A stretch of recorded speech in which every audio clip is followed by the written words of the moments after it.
Bueno, vamos a orar entonces.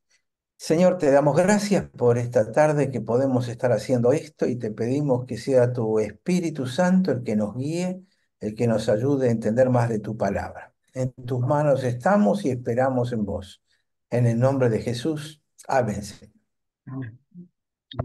Bueno, el otro día dejamos que estábamos estudiando el capítulo 15 de Primera de Samuel y se acuerdan que Dios le había dado la orden de barrer con los amalecitas y habían barrido con todo lo despreciable, pero se habían quedado con todo lo no despreciable, animales gordos, el rey Agag, lo mejor de los animales, eh, y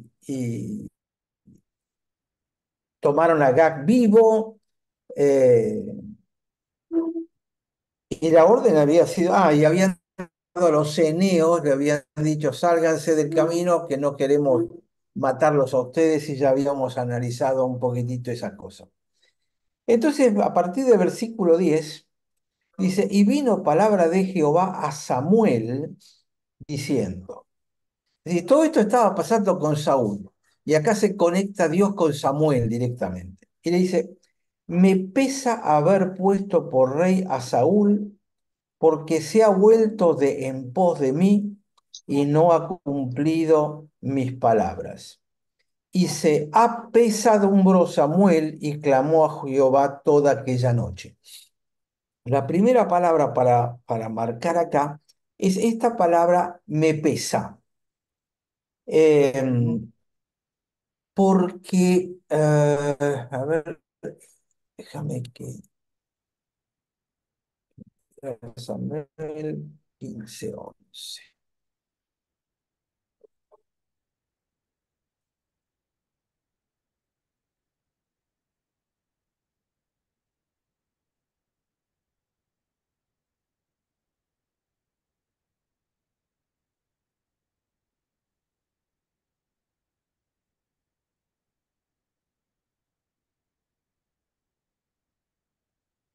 El tema de la palabra me pesa. Eh, Esta palabra está conectada en el Antiguo Testamento, a veces la traducen como me arrepiento de haber hecho tal o cual cosa. Y es una palabra que a veces se utiliza aplicada a Dios. Es uno de esos antropomorfismos. Es decir, que para poder explicarla, uno recurre a un sentimiento humano para poder explicarlo. Pero este concepto de peso es un concepto que hay que entenderlo correctamente para no meter la pata. Esperen que les voy a dar la palabra exacta. 15,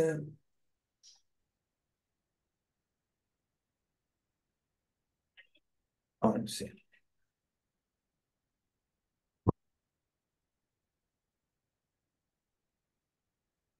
Em, la palabra que se utiliza es Niham. Niham. Niham. Sí, ¿se acuerdan cuando hemos hablado de arrepentimiento? Que en el griego el concepto es metanoia, es decir, cambio de mente, entender la cosa de manera diferente. Pero en el hebreo la palabra es niham. Ahora, si vos pronunciás en voz alta la palabra niham, es una queja. Incluso la palabra queja yo creo que tiene que ver con el mismo concepto, niham. eh, Me tira para abajo, niham. Eh, y es una palabra clave porque no significa que uno se arrepiente en el sentido griego del Nuevo Testamento de cambiar la mente. Porque no es que Dios había planeado una cosa, ahora lo ve y dice, bueno, cambio mi mente, entiendo las cosas de manera diferente. No ese es el concepto. Es el concepto de, "Oh, y esto tenía que pasar, yo sabía que esto iba a pasar, pero lo tuve que hacer igual. A pesar de saber que esto va a ocurrir, me pesa". Es una buena traducción este de me pesa. Am, ¿Se entiende esto? Es decir, tenía que pasar, yo sabía que esto iba a pasar, pero era parte del juego, digamos. Yo lo nombré con el corazón de acuerdo a la gente, entonces esto iba a pasar, pero es, digamos, tengo que pagar el precio. Es un poco como lo que estábamos hablando recién de este periodo que estamos pasando como país. Es decir, había que hacerlo y me pesa tener que vivirlo, pero la verdad, esto era cuestión de tiempo, tenía que llegar.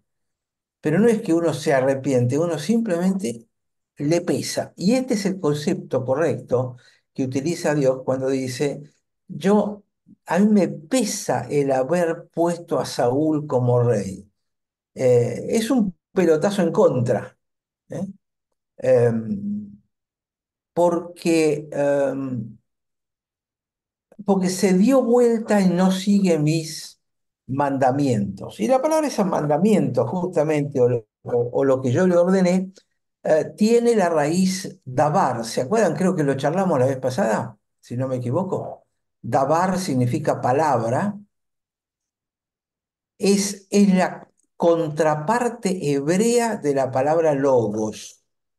Logos es en el griego, ¿no? En el principio era el logos, en el principio era el verbo, o en el principio era la palabra.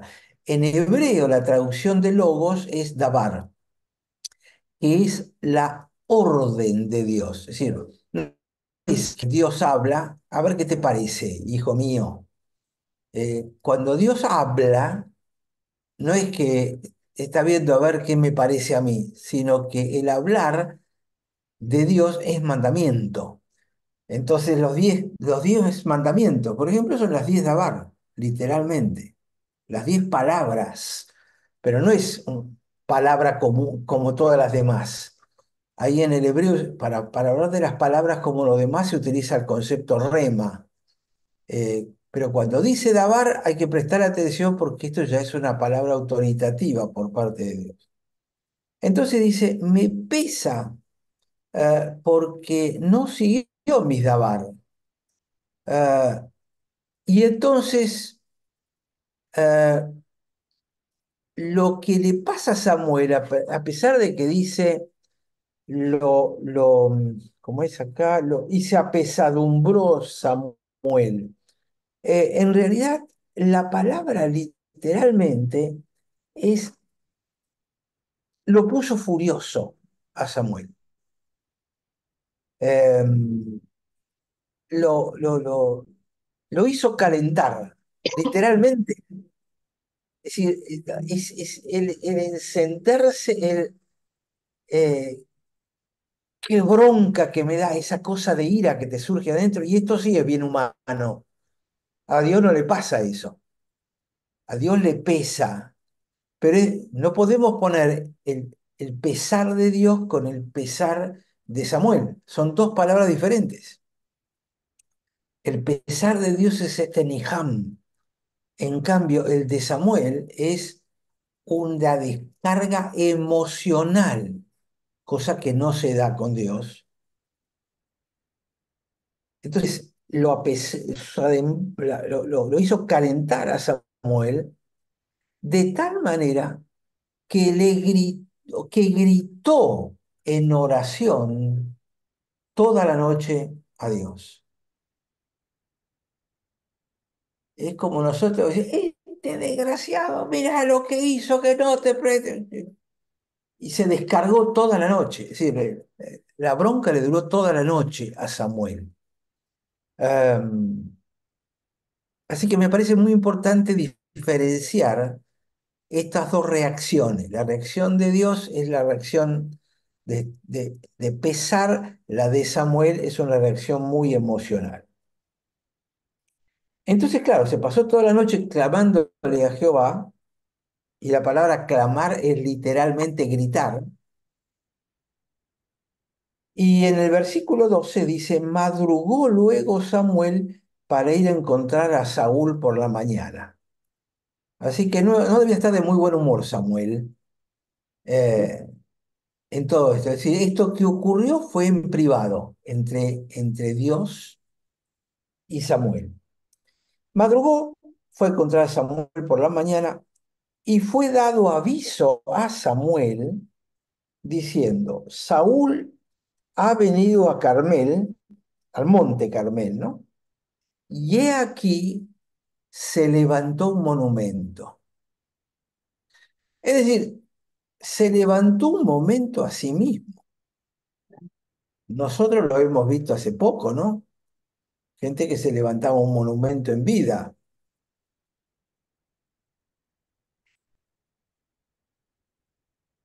Entonces, he aquí, se levantó un monumento y dio la vuelta y pasó adelante y descendió a Gilgal. Es decir, él se va a un monte, que es el monte Carmel, es el monte de adoración de Samaria, y arriba del monte, que es donde se construían los altares para los dioses, el tipo se levanta un monumento a sí mismo. ¿Dónde había Ahí es quedado donde aquel? ahí fue lo del Elías que mandó a que mojaran, o para que prendieran fuego el becerro, ¿no? Exactamente, exactamente, en ese monte. Es decir, era un monte ya, digamos, Para, famoso para actividades religiosas. Ahora, ujú, ¿dónde quedó aquel muchacho que no tomaba conciencia, que era rey, que no le prestaba atención a Dios? El tipo había vencido a todos, a los últimos que tenía que vencer eran a estos, fue, venció a los amalecitas y se construyó un monumento a sí mismo. Ya no era más el sencillo y humilde Saúl de los principios. Este ya se había llenado de ínfulas, se ya no puso era la aquel sobre victoria el en que honor. se le subió a la cabeza el cargo de rey Ujú. y de alguna manera se quiso hacer igual a Dios.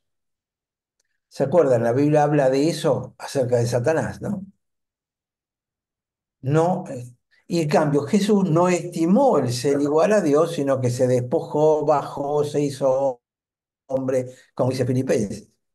Este Saúl hizo el camino contrario, arrancó siendo nada, fue con tanto éxito, le voló la cabeza, no lo pudo manejar el éxito.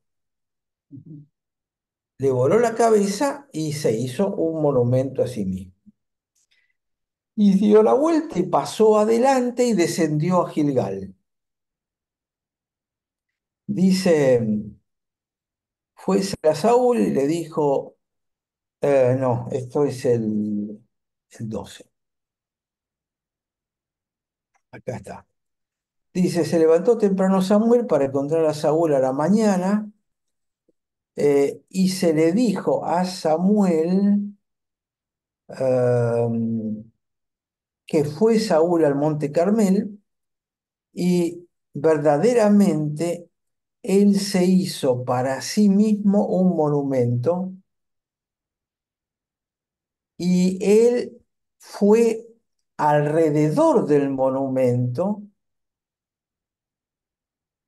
y lo pasó. Ustedes habrán visto la costumbre, ¿no? De los hebreos de dar vueltas cuando se van a casar, cuando hacen ceremonias, a veces dan vueltas alrededor de todo. Los griegos también, por ejemplo, cuando bautizan a un chico, la ortodoxa griega, dan 3 vueltas alrededor del bautisterio. Cuando se van a casar, en el lugar donde los están casando, con los novios, el sacerdote da 3 vueltas alrededor. Es decir, es una especie de homenajear a lo que está en el centro, el bautisterio, la mesa del pan, lo que sea, en las religiones cristianas, pero entre los judíos es decir, él se levantó monumento y se homenajeó a sí mismo, dando vueltas alrededor. Eh, y después de eso, descendió a Gilgal. Es decir, se fue al Monte Carmelo, hizo su monumento allí y él dio vueltas alrededor y después bajó hacia el Jordán, hacia aquel Gilgal donde estaban las 12 piedras del lecho del río Jordán. ¿Se acuerda? Que era de alguna manera el monumento que representaba a el tabernáculo de Dios adentro de la tierra prometida. Es decir, se fue desde su monumento al monumento de Dios. Todo esto es lo que está resumido en este versículo. Versículo, Aldo, sí, discúlpame un segundo. A ver si yo escuché bien. Vos recién dijiste que en el Monte Carmel era donde hacían los sacrificios los samaritanos. ¿Escuché bien yo eso? en la época de los samaritanos, el Monte Carmelo era uno de los montes donde ellos adoraban. Pero Bien, lo más conocido probablemente es lo de Elías. ok. Ah, y ahora del Monte Carmelo a bajar a Gilgal hay una distancia. Sí, sí, porque el Ajá, Monte Carmelo está en Samaria, en el medio de Samaria. claro, Y para ir al Gilgal hay que cruzar la montaña y bajar hacia el Jordán, porque Gilgal había sido hecho ahí cerquita del río Jordán, sí, pero más al sur, un poco más al sur, exacto, claro. cerca de Jericó, y Jericó Sí, hasta la altura de Jerusalén. Entonces hubo que ujú, bajar en diagonal, digamos. exacto. No, y estoy pensando de que es algo muy adrede irse hasta el Monte Carmelo a levantarse su monumento, o sea, hay algo, un significado fuerte, porque no se atrevió a hacer su Claro, monumento en Gilgal, porque lo podría haber hecho ahí más cerca, más... ¿Me entendés lo que digo? sí, sí, sí, no, el tipo se fue al monte alto de Samaria. Sí. Mm, Y después de ahí bajó a verlo a Dios, pero ya bajó en categoría de monumentado, sí. si puedo inventar la palabra. Acá vengo yo a visitarte, Dios. Sí, sí, sí, justamente ese es el punto, ¿no? Que es lo que está marcando. Ahora, acuérdense que lo que venimos marcando en toda esta serie es cómo fue elegido y cómo la carne es capaz de ir destruyendo progresivamente todo lo bueno que pudo haber habido, porque Dios lo dotó hasta de la unción del Espíritu, a la que se la tuvo que retirar para dársela a David. Pero tuvo todo a favor y cada vez va peor, pero a su vez cada vez él se siente más alto y probablemente este es el punto más alto al cual llega. Ujú. Bueno, eso es mucho más natural de lo que nos pareciera, ¿no? No, no digamos que qué loco este Saúl. Um, aún en el pastorado, cuando las cosas te van bien, la iglesia crece y bueno, epa, no es tan difícil, ¿eh? El éxito te... En inglés la expresión es puff up, puff, puff up, hacia arriba. Es decir, es una expresión, es muy onomatopéyica en inglés, ¿no? Ujú, Se te sube a la cabeza, puff, up, hacia arriba, ¿no? Es lo que le pasó. Yo siempre, cuando doy liderazgo, siempre cito esta frase. Me la habrás escuchado cuando yo di liderazgo con Haggai. El peor enemigo que tiene un líder es el éxito. sí, Es muy ujú, peligroso. Justamente porque pasa esto. Y lamentablemente lo que siguen enseñando hoy en día incluyendo en Haggai, es justamente esto que les estoy diciendo. Es decir, te enseña a ser exitoso y no te enseñan que hay que controlar el carácter.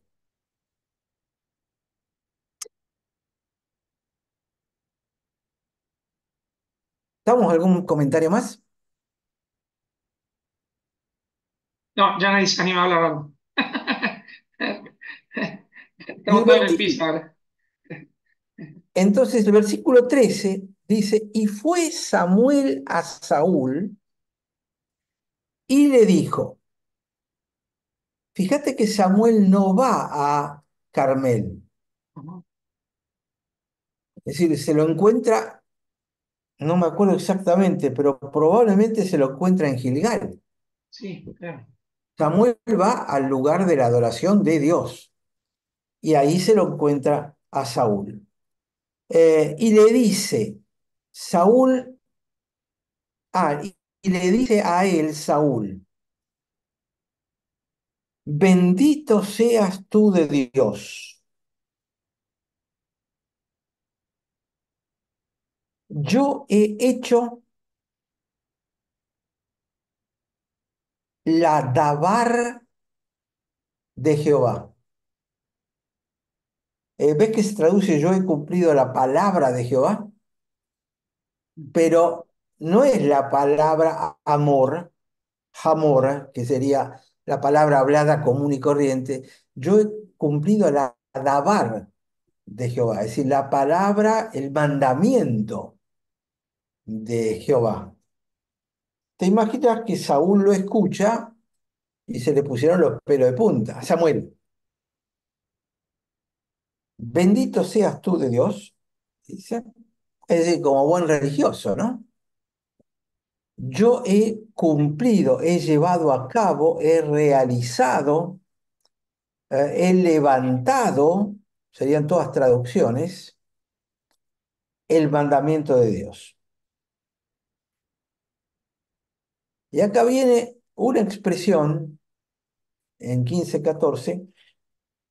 Cada vez que la leo me acuerdo de una anciana que nosotros teníamos en la iglesia, una mujer de origen inglés, que lo decía siempre en inglés porque es una frase que la había aprendido de memoria, una mujer que manejaba muy bien la Biblia, muy espiritual, y decía, ¿y qué es ese balido de ovejas y bramido de vacas que yo oigo con mis oídos?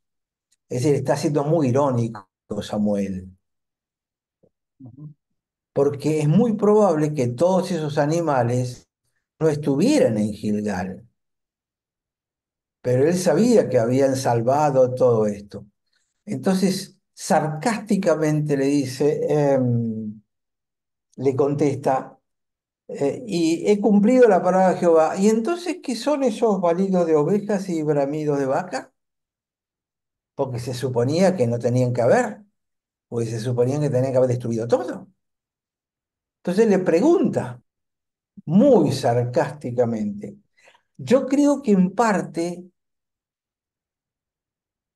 esto habría que relacionarlo con lo que dijimos que pasó la noche anterior a encontrarse. El tipo había estado a los gritos con Dios, estaba enojado y el enojo no se lo sacó diciéndole tal o cual cosa, sino tirándole una cosa muy sarcástica. Es decir, es muy humano Samuel acá en este tipo de respuesta, ¿no? Responde como un humano enojado, pero aún así sacerdote de Dios, puesto por Dios, es decir, controlándose. Los italianos dirían manontropo, ¿no? Pero no demasiado. Entonces, ¿qué es esto?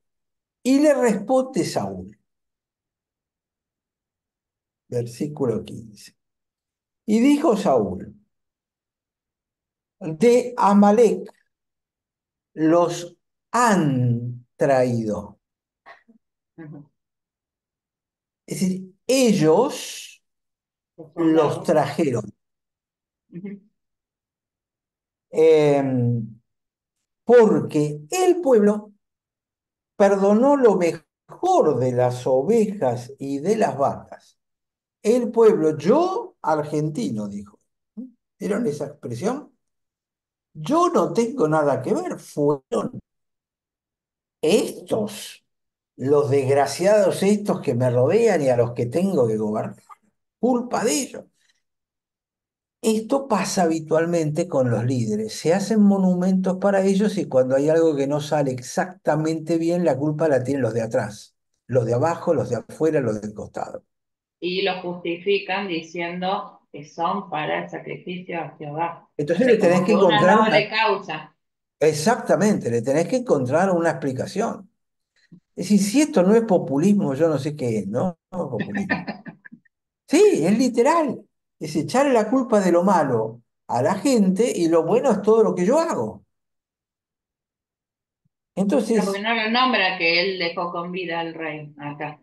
claro, no, no, le preguntaron por las ovejas y las vacas, no le preguntaron por Agag todavía. Sí. Entonces, ¿quién tiene la culpa? El pueblo. Perdonó lo mejor de las ovejas y de las vacas. Pero mirá, Samuel, hay algo que aminora el pecado del pueblo. Dice, para sacrificarlas a Jehová, Tu Dios. tu Dios, Samuel, no mi Dios, tu Dios.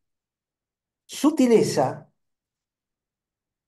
que permite entender que Jehová nunca fue el Dios de Saúl, era el Dios de Samuel. Y Saúl le tenía en todo caso miedo.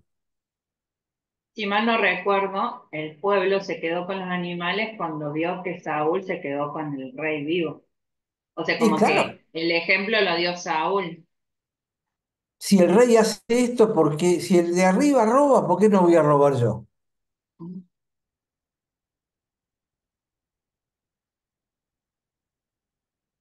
Dice, pero todo lo demás lo destruimos. Es decir, sigue creyendo, yo creo que creyendo en el fondo de su corazón que había cumplido con la palabra de Dios, con el mandamiento de Dios. Pero era ridículo esto de matar a las mejores vacas y las mejores ovejas. Pará, pará. Pero, bueno, en el peor de los casos, ¿sabés qué? Las sacrificamos. Sacrificamos estas y nos ahorramos de tener que sacrificar nuestras vacas y nuestras ovejas. Es decir, tenemos sacrificio por unos cuantos días y por lo menos las aprovechamos nosotros, ¿no? Es decir, es esa actitud materialista que estamos viendo. eh,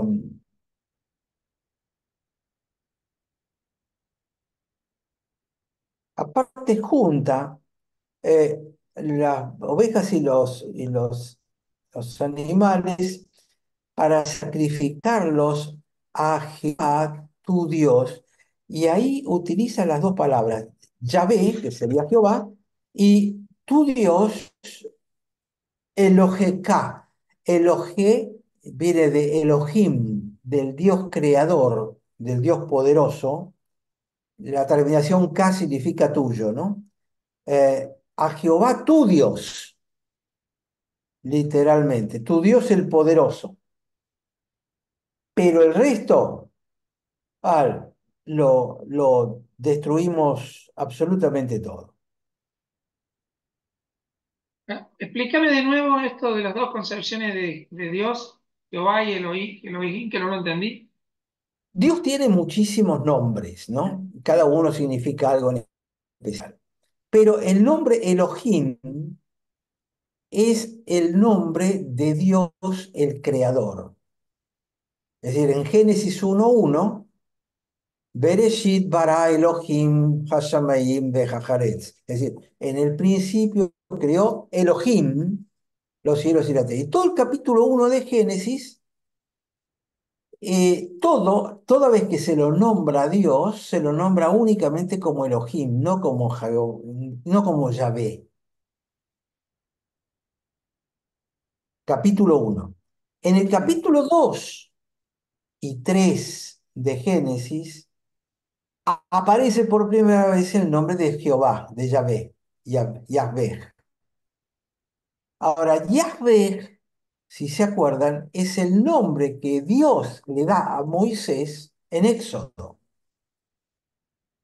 Por esa razón hay toda una teoría de fines del siglo XIX, 1800 y pico, que es la teoría de los documentos, donde dice que en general para construir el Pentateuco, los primeros 5 libros de la Biblia, se construyó en base a 4 documentos que fueron fusionados. El documento E, el documento J, el documento S y otro que no me acuerdo el nombre. El documento E es el documento Elohim. Es decir, había un relato de la creación donde Dios era Elohim, capítulo 1. En el capítulo 2 es otro relato, digamos, todos estos relatos llegan a Moisés, que es el teórico autor del Pentateuco, llegan por tradición oral, ¿no es cierto? Pero eran documentos o tradiciones separadas. Entonces, por eso es que en el capítulo 2 se vuelve a contar la creación del mundo, pero de otra manera. Y en lugar de usar la palabra Elohim, se utiliza la palabra Jehová. Por eso es el documento J, porque aparece el nombre Jehová, probablemente, como se lo atribuye Génesis a Moisés, eh, esta es la parte que Moisés escribe. El otro documento es como que lo recibió y lo fusionó con el Génesis 2. Y después está otro que es el documento, es el sacerdotal, que sobre todo tiene que ver con números y levíticos. Hay muchas de las reglas que le llegan a Moisés a través de tradiciones orales levíticas o sacerdotales. Y esta es una tradición, pero es bastante coherente, digamos, que haya ocurrido una cosa. Y eso explica por qué Génesis 1 y Génesis 2 te da 2 relatos diferentes de la creación. En Génesis 1 la mujer no está salvo al final y en Génesis 2 se mete mucho más bueno, cómo fue todo ese proceso. Simplemente son tradiciones diferentes. Entonces acá lo que dice la escritura es que Jehová tu Dios menciona a Jehová primero y cuando dice tu Dios, no dice tu Jehová, dice tu Elohim, tu Dios poderoso creador. ¿Por qué? Porque Jehová es el Dios poderoso creador, Elohim, que se acercó a Moisés en la zarza ardiente y le dio el nombre. Es decir, Jehová es el Dios que se hizo cercano. No es el Dios que está allá, todopoderoso. Incluso Yahvé, Yeshua, tiene cierta conexión en el lenguaje. Jesús, Jehová. ¿Por qué? Porque es el Dios que se hizo cercano. Y de alguna manera, cuando Jesús habla y habla del Padre, el Padre sería Elohim.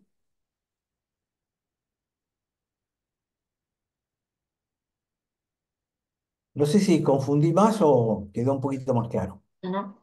Ya lo entendí por dónde viene.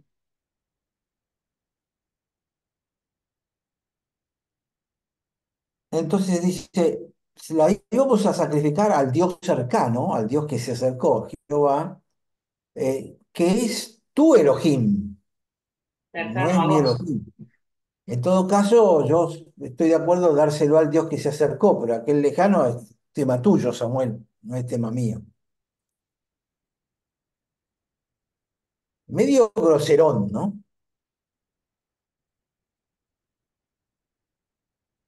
Si te fijas de alguna manera, con esto del monumento que se hizo al Carmelo, Saúl está compitiendo con Jesús. Toma las funciones de sacerdote, de rey, de líder, y ahora de tener un monumento propio. Eh, es como que, bueno, Dios está ya lejano, pero acá en la tierra, en cambio, justamente lo que se destaca de Jesús es todo su énfasis sobre el concepto de hijo de David. ¿Por qué? Porque David no compitió con Jesús. David es el padre de Jesús, de alguna manera. No intentó usurpar el lugar de Jesús. Saúl sí.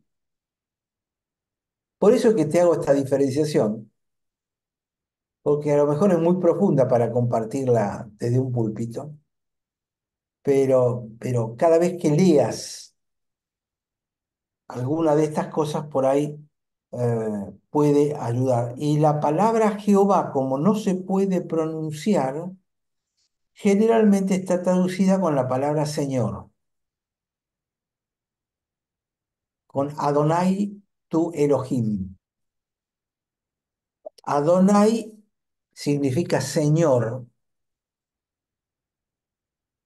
y Jehová, que es una palabra no muy pronunciable, Yahweh, se le agregan las vocales de la palabra Señor, por eso termina fusionada Yahweh y Señor, la palabra Jehová, porque le agregan las vocales de Adonai.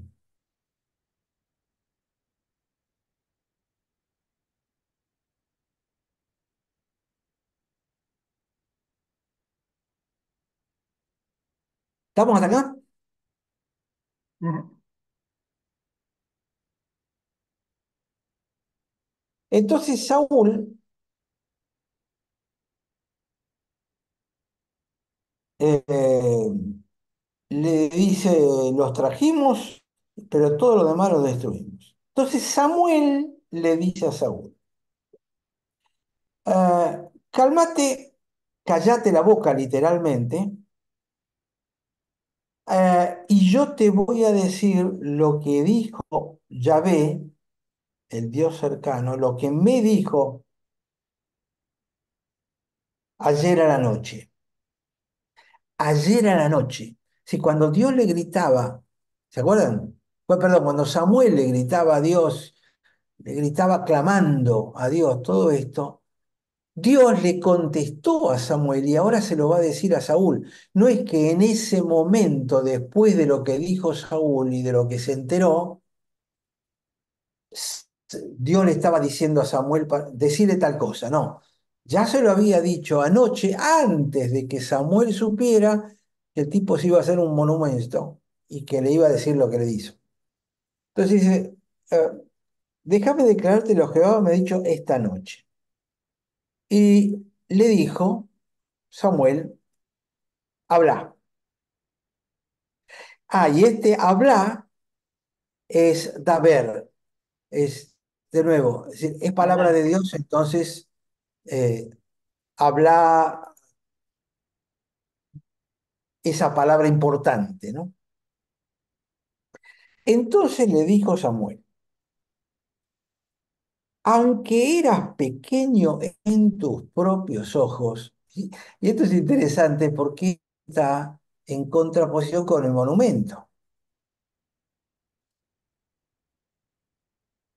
Am, le dice Samuel, cuando eras chiquitito en tus propios ojos,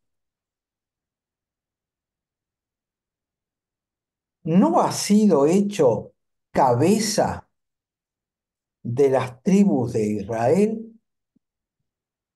Y Jehová te ha ungido por rey sobre Israel.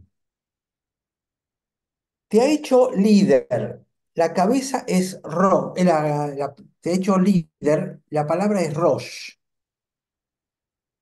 Rosh significa literalmente cabeza, que es la palabra en el Antiguo Testamento para líder.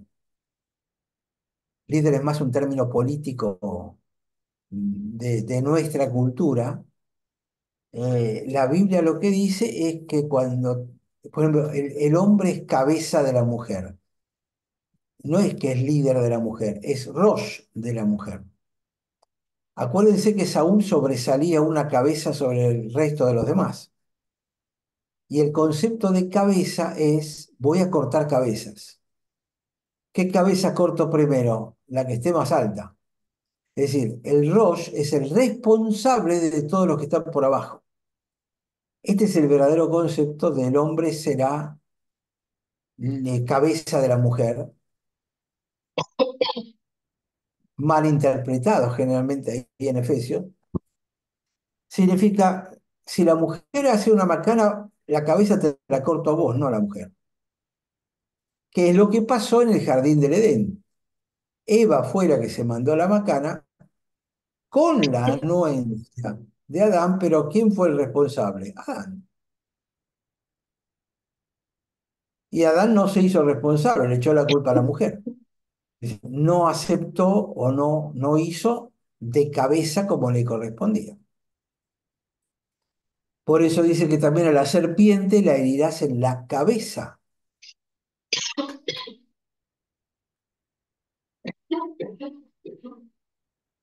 ¿Y cómo sería la palabra, Aldo? Rosh, R-R-O-S-H. Rosh.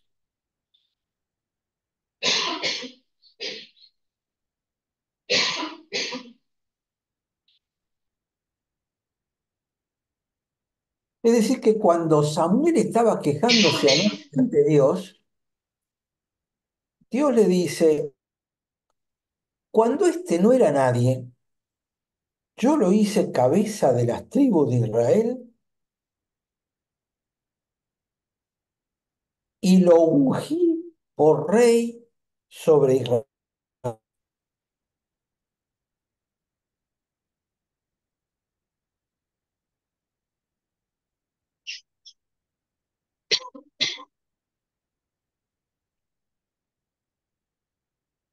18. Y Jehová te envió en una misión, versículo 18,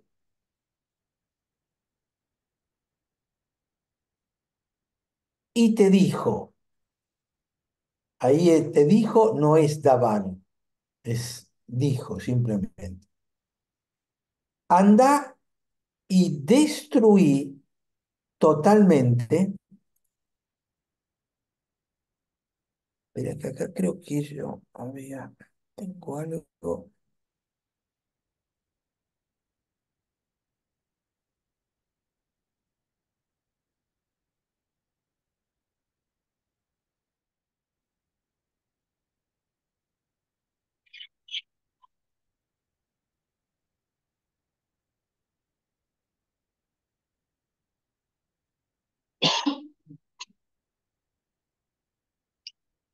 Un detalle es, dice, ahora te voy a decir lo que Jehová me dijo para ti.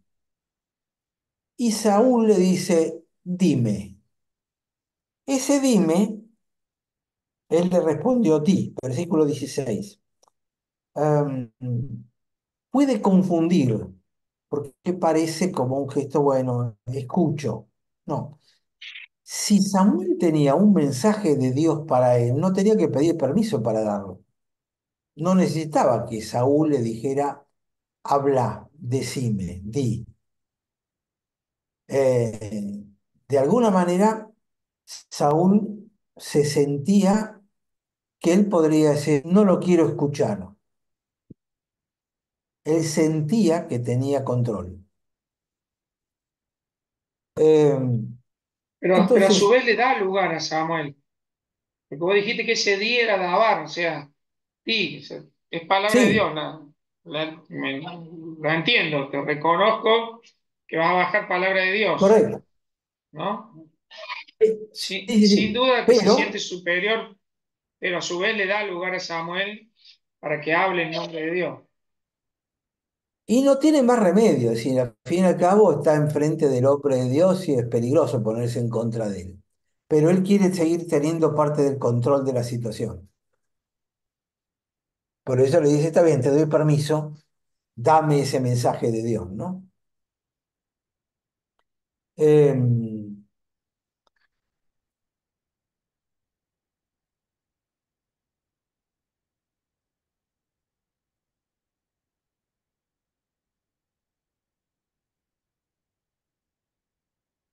Pero este concepto, cuando eras pequeño en tus propios ojos, fíjate que está hablando en tiempo pasado. Es decir, él ya no era pequeño frente a sus propios ojos, ya era grande frente a sus propios ojos. Eh,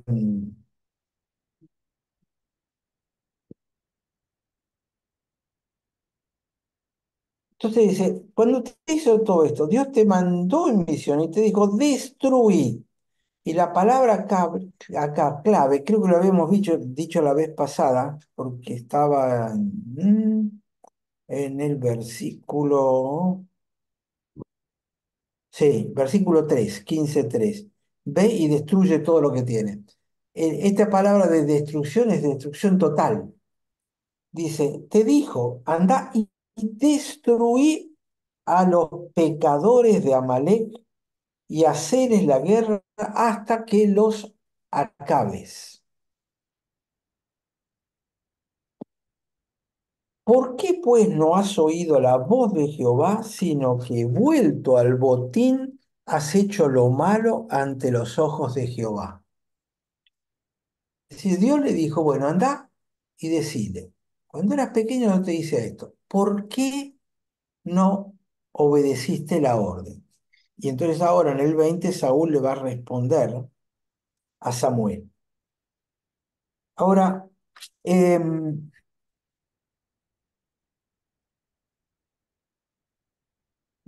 un poquito más adelante, después les voy a poner todo lo que después, cómo los amalecitas siguen apareciendo en la historia de Israel porque no fueron destruidos completamente. Y el otro día, ¿se acuerdan que les decía, así, gran parte de lo que está ocurriendo ahora con los palestinos también probablemente tiene que ver con los resabios de este rey? ¿Están ahí? Pues los veo, se me quedaron clavados.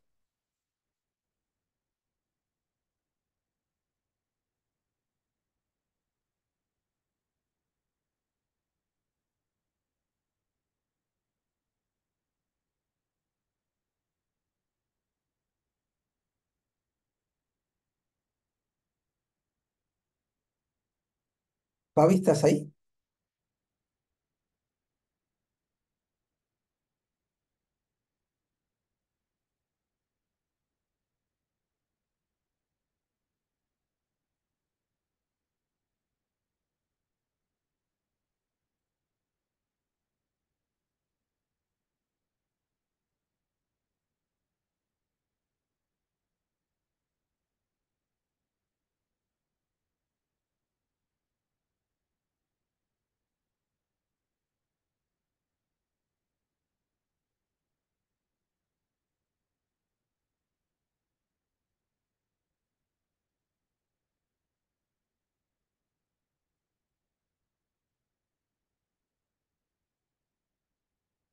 ¿Están ahí, chicos?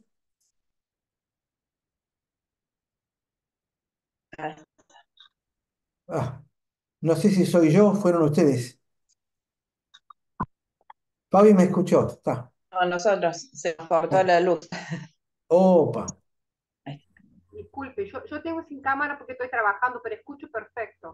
Está perfecto, Fabi. Sí, sí, sí. Te preguntaba porque de pronto desapareció, se quedó todo quieto. Está. Entonces, ¿están sin luz, chicos? ¿Ahí? No, se saltó la térmica donde está el wifi, así que ya vuelve y nos conectamos de la compu.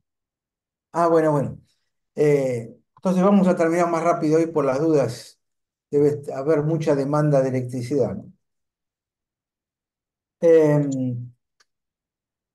Entonces le decía, todo esto Dios se lo había dicho la noche anterior, antes de que Samuel supiera del monumento y de todo lo demás y todas estas cosas. Entonces, eh, le va a responder ahora Saúl y les va a decir, antes bien he obedecido la voz de Jehová. Estamos en el versículo 20.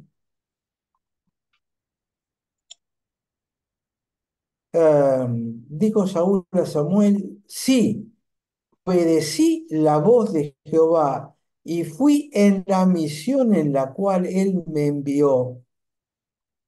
y traje al rey Agag de Amalek, y los amalecitas han sido totalmente destruidos. Y utiliza la palabra destrucción que habíamos tenido en el versículo 3 también.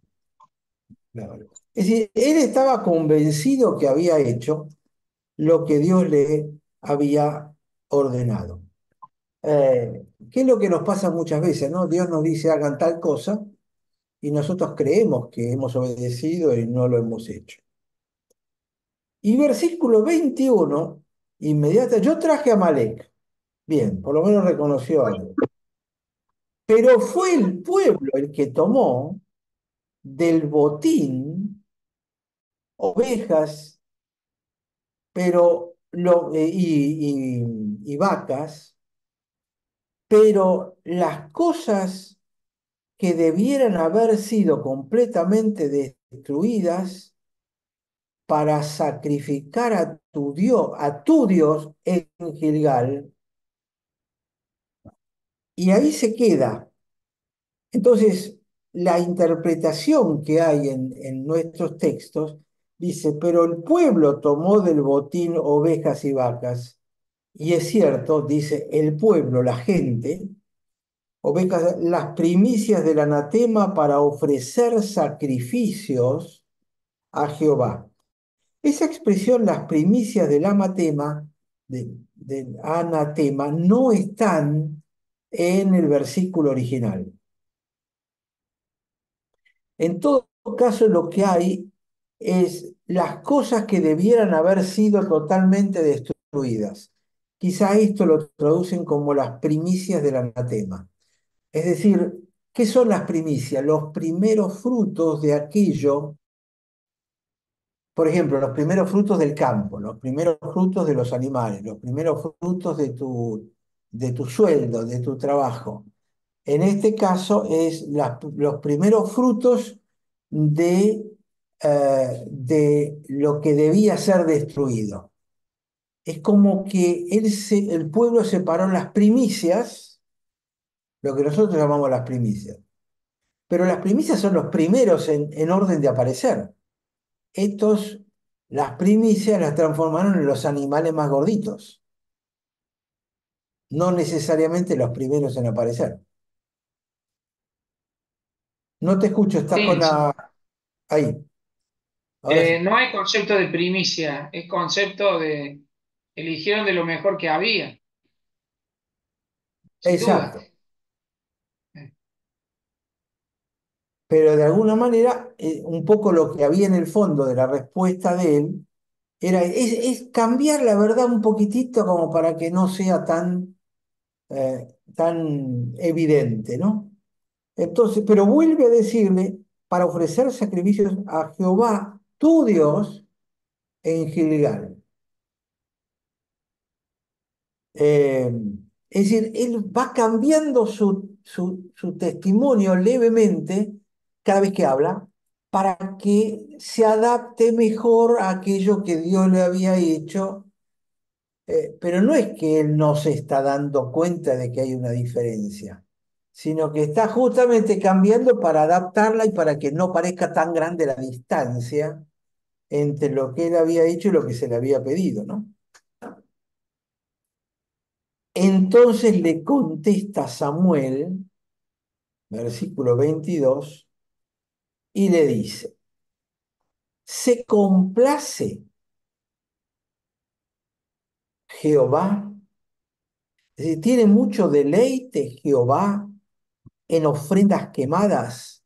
Holocaustos son ofrendas quemadas. Y víctimas, dice Reina Valera, sacrificio sería la palabra literal en hebreo. Se complace, está contento Jesús, Dios, con ofrendas quemadas y sacrificios y víctimas, todo esto, o en que se obedezca a las palabras de Jehová. En realidad, que se obedezca a la voz de Jehová,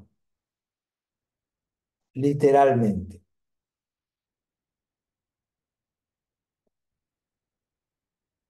Y entonces le dice, realmente, una expresión linda, Giné, he aquí, o te la cuento, obedecer es mejor que los sacrificios y que la gordura de los carneros. Si acaso es mejor, te pone muy contento Dios por el holocausto, por toda esta cosa, incienso, ¿viste? Todo esto, la religiosidad que vos le das, o en obedecer la voz de Dios. Y le contesta la pregunta para que no quede duda. Ciertamente, obedecer es mejor que la gordura de los animales, que era lo que se quemaba, para lo cual había que sacrificarlos. Es decir, la gordura de los carneros engloba holocaustos y víctimas que están más arriba en el mismo versículo.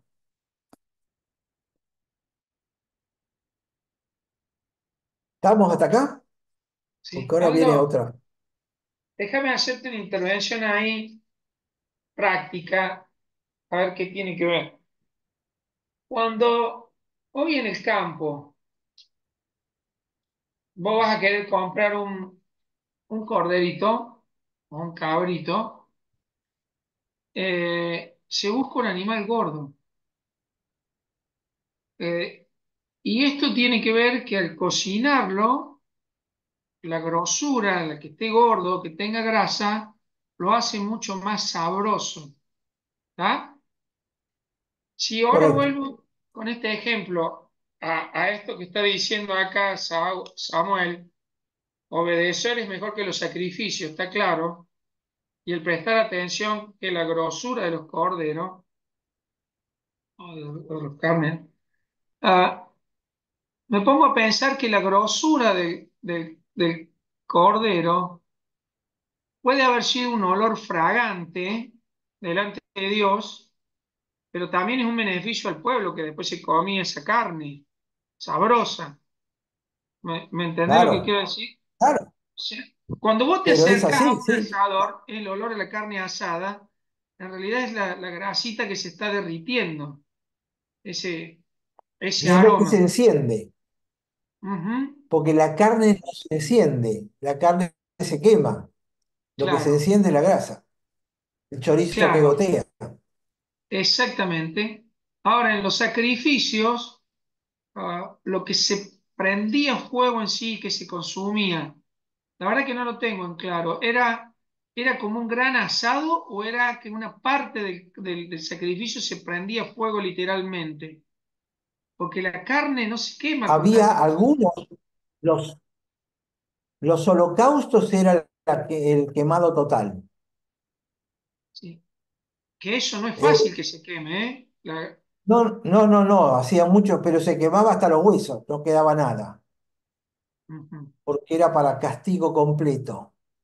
sí. Entonces había distintas categorías de quemado y de cosas que se quemaban. No siempre se quemaba el animal entero, en realidad la mayoría de las veces se quemaba la grasa. Que es lo que fácilmente enciende, sí, señor. Exactamente. De todas formas, Pero también todo esto tiene símbolo. ¿Cómo? hay dos grosuras, de alguna manera. Una, la grosura intermúsculos, que es la que le da sabor a la carne, Sí, y la otra es exacto, como una grosura externa, no externa porque está dentro del cuerpo, pero es la capa de sebo que se llama, o la capa de tocino en el caso de los cerdos, que es claramente se puede separar de la carne, que exacto, debe ser la que se quemaba. exactamente, Y eso exacto. se derrite y se puede prender fuego, porque un aceite, digamos. Por eso el cerdo es más gustoso que la carne de vaca generalmente, porque tiene más grasa dentro. Es carne, el Kobe creo que se llama algo así, la carne japonesa, que pagan $400 el kilo en Japón porque tiene mucha grasa dentro, ¿no? Sí, Porque es una eso le forma da, de, es una característica de ciertos animales y de la alimentación, para que exacto, tenga grasa exacto. intermuscular, por lo sabroso que es. Yo, Yo acá no me acuerdo exactamente de cuándo se ofrece una u otra. Tengo un libro en casa que trae esas cosas, pero hay animales que se queman enteros, hay animales, la mayoría de las veces es la grasa del animal, Ujú. porque simbólicamente es diferente. Es decir, la grasa significa la riqueza, lo que sobra y está de más. Claro. Este es el simbolismo de quemar la grasa, es quemar todas aquellas cosas que son lujo, que son cosas que no son imprescindibles. Un poquito hace falta para que tenga gusto la carne, pero básicamente por ahí pasa el significado simbólico Sí. de estas cosas. Es que un animal para que sea bueno tiene que estar gordo. Eso también es simbólico, porque si vos compras un animalito flaco, no sirve ni para comerlo. ¿Sí? El animal bueno es el que está gordo. Exacto. Habla de eso. Ok, Sí. bueno. Y finalmente, el último que vamos a ver hoy, que es el 23 antes de pasar al siguiente, le continúa hablando Samuel y le dice, como pecado de adivinación es la rebelión. Eh, como brujería es la rebelión. Si querés la traducción literal, como pecado de brujería es la rebelión. Es decir, cuando yo me rebelo a Dios, yo estoy actuando como un brujo que responde a otro Dios. Entonces, toda rebelión a la palabra de Dios me convierte en un brujo, en un pecado de brujería.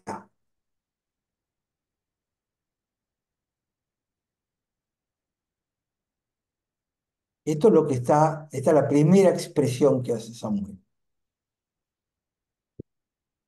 Dice, y continúa y dice, y como ídolos e idolatría, la obstinación. Eh, como, en realidad, como maldad profunda y absoluta, iniquidad. E idolatría es ponerme cabeza dura, es decir, no solamente es rebelarme es ser un brujo, pero si además de rebelar, me pongo cabeza dura, entonces yo ya no estoy siendo simplemente un brujo, sino que estoy siendo un idólatra con suma maldad, porque estoy adorando a un Dios diferente por mi dureza de cabeza, por mi terquedad, si querés traducirlo.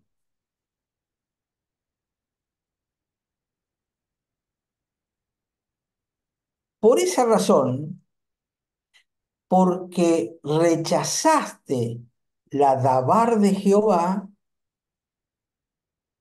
Él te ha desechado para que seas rey.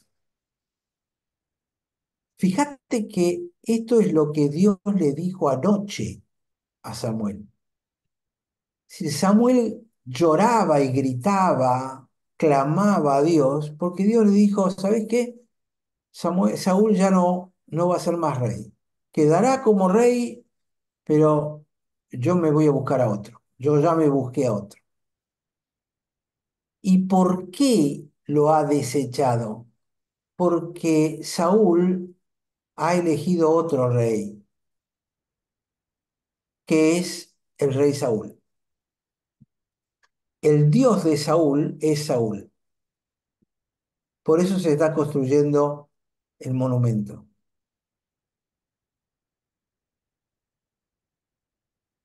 No solo actuó como brujo, sino que además por su dureza de cabeza es un idólatra, estuvo adorando un ídolo. ¿Quién es el ídolo? La estatua que se construyó. Y esto constituye una maldad total Por eso dice, y como ídolos e idolatría es, no llega a traducir plenamente los conceptos que están acá. La palabra que se traduce como ídolo es maldad, iniquidad, iniquidad. Es decir, él, cuando era pequeño, fue elegido, pero ¿sabés qué? Se fue de mambo y ahora él es su propio Dios, él es su propio rey, se puso cabeza dura, no entiende nada, no va a entender nada y por esa razón es que yo lo rechazo.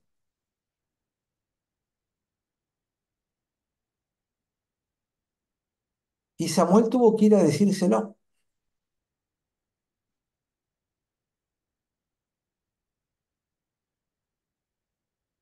Este versículo 23 me gusta mucho justamente porque es como una elaboración de lo que es ser rebelde a Dios, ¿no? Oponerse a Dios, desobedecer a Dios.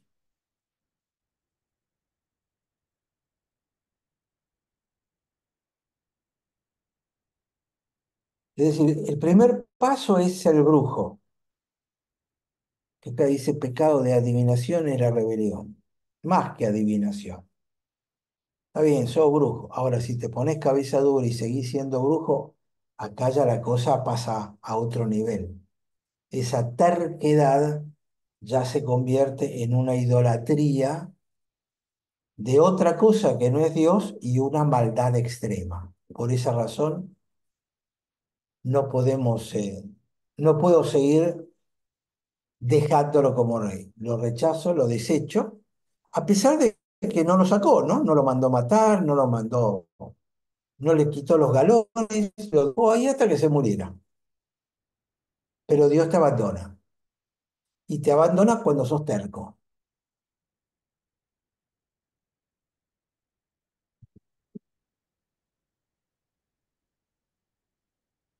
No sé si está bien lo que digo, pero está bien, sos un poco brujo, no querés, sos medio rebelde, puede ser. Pero flaco, si además de eso sos terco, eh, te voy a desechar, ¿eh?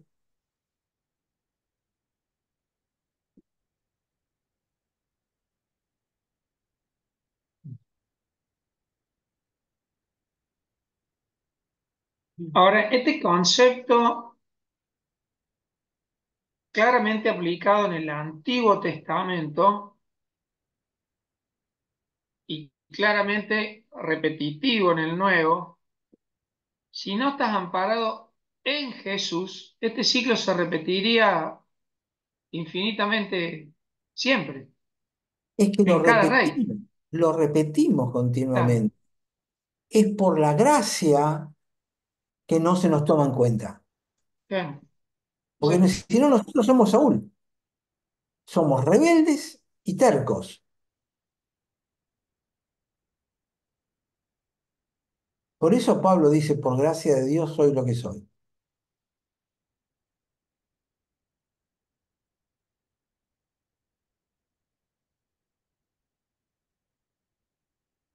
Esta partecita que vimos hoy, fíjate qué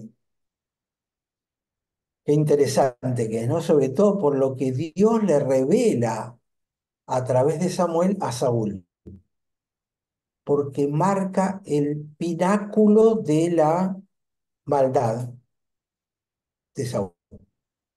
Se le dieron todas las oportunidades, todas las rechazó.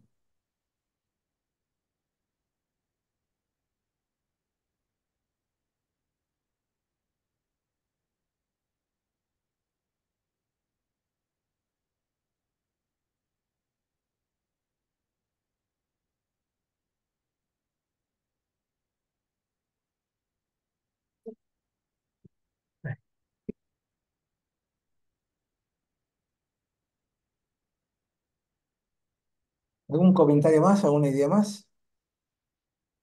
No, solo me parece reflexionar ah, en nuestras actitudes tercas y rebeldes todo el tiempo, eh,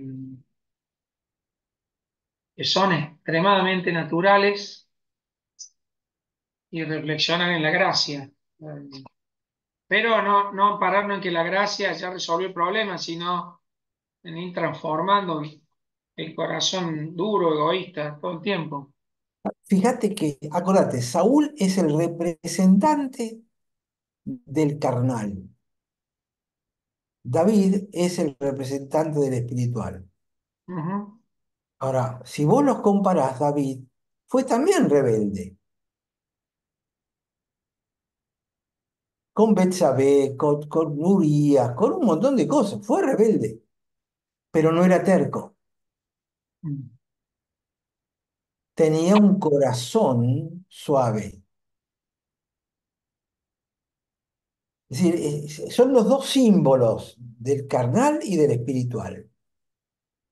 Los dos tienen la misma base, que es la base de la carne, pero la diferencia está justamente en esta terquedad. Me parece que es la palabra a subrayar de todo esto. Ese es el pecado de Saúl, el ser terco, el seguir insistiendo con su rebelión y no aflojar. Y no aflojó nunca, hasta que se murió. En cambio David que había hecho con Betsabé, aparece el profeta y le dice, te voy a contar un cuentito, bla, bla, bla. ¿Y qué hizo David? Enseguida se dio cuenta de la maldad que había hecho y se arrepintió. Sí.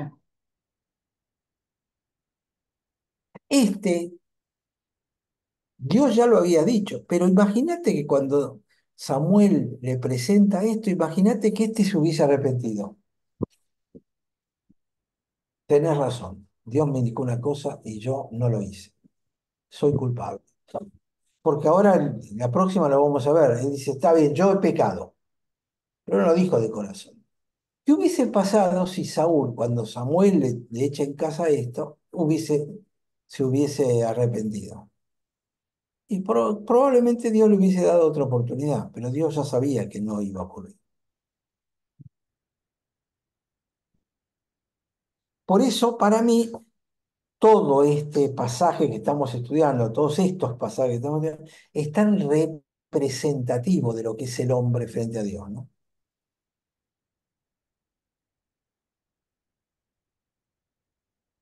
Bueno, Parece que es un estudio muy lindo para hacer, no los domingos, sino en los estudios bíblicos caseros, en grupos chicos, para trabajarlo en discusión y todos estos capítulos, para mí no tienen desperdicio, es impresionante. Cuanto más los estudio, más les saco, mejor los entiendo, más lo aplico. Son hermosos. Bueno, espero que les hermoso. estén gustando a ustedes también. Claro, claro que sí. Bueno, Bueno, chicos, Aldito, lo dejamos ahí entonces por lo esta semana. dejamos. ¿Eh? Dale. Muchas gracias, entonces nos vemos el jueves que viene.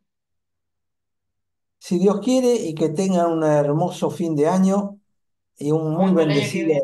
2024 que lo necesitamos y mucho, ¿no? Amén. Amén. Nos vemos el año que viene. Nos vemos el Exactamente. año. El año que viene seguimos. Vale, saludos a toda la familia por ahí. Gracias. Hoy, hoy a Igualmente. Omar le estaban haciendo unos estudios también. Ayer hablé con él. Le estaban haciendo unos estudios médicos importantes.